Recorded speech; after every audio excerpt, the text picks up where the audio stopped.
Welcome to Techno InfoWeed. The question is, a food delivery startup that has been operating for 4 years with 12 crore annual turnover wants to apply for Startup India recognition. Evaluate whether this venture meets the eligibility criteria, analyze any challenges or disqualifying factors, and recommend whether they should apply now or restructure first. Let's analyze this step by step.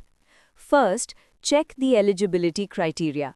Startup India requires that the company should be less than 10 years old.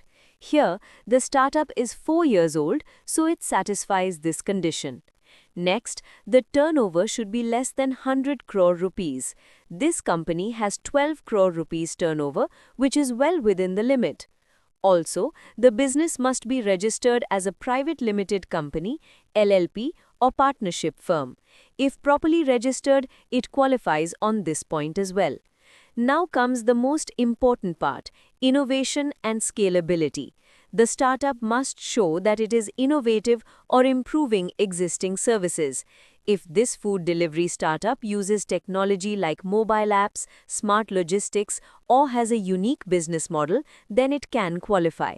Now let's analyze the challenges. If the startup is just a basic delivery service without innovation, it may get rejected. Also, if it is formed by restructuring an old business, it will not be eligible. Another issue is weak documentation. If they cannot clearly explain their innovation, approval may not be granted. Finally, the recommendation. The startup meets all basic criteria like age and turnover, so they can apply. But they should apply only if they can clearly prove innovation and scalability. If not, they should first improve their business model and documentation and then apply.